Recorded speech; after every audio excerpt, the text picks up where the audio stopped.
un cri déchirant perce la nuit dans les prairies européennes. Strident, répétitif, presque humain, les habitants parlent d'un fantôme des champs, d'une âme en peine qui entrait les hautes herbes. La vérité est plus fascinante, ce spectre invisible est bien vivant.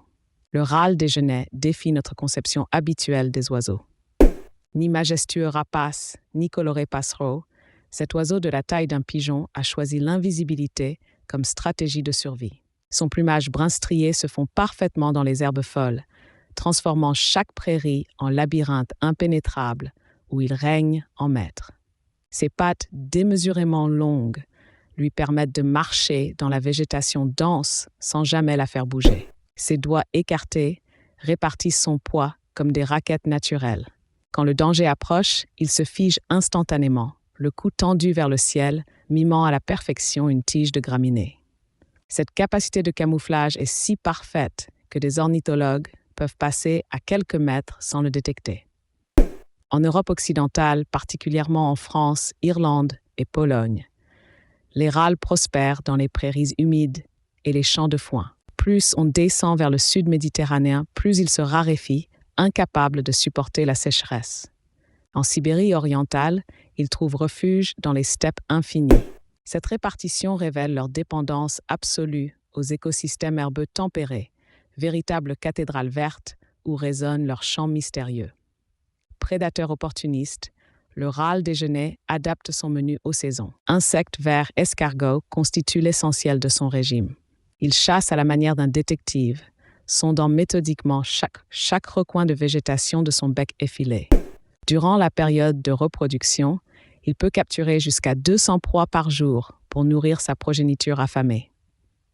Le rituel d'accouplement révèle la vraie nature de cet oiseau discret. Le mâle devient soudain exhibitionniste, émettant son fameux cri « crex crex » jusqu'à 20 000 fois par nuit. Ce marathon vocal peut durer 3 mois, de mai à juillet. La femelle conquise pond 8 à 12 œufs dans un nid rudimentaire dissimulé au sol. Elle couve seule pendant 3 semaines, période critique où le moindre dérangement peut compromettre la reproduction.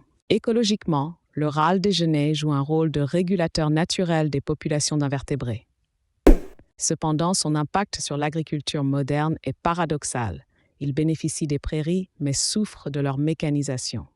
Chaque fauche précoce détruit des dizaines de nids. Cette relation conflictuelle avec l'homme révèle les tensions entre productivité agricole et préservation de la biodiversité. L'histoire évolutive du râle raconte l'adaptation remarquable d'un oiseau qui a renoncé au vol sur de longues distances pour maîtriser l'art de la dissimulation terrestre. Ses ancêtres migrateurs ont progressivement développé des stratégies de survie basées sur l'immobilité et le camouflage plutôt que sur la fuite aérienne.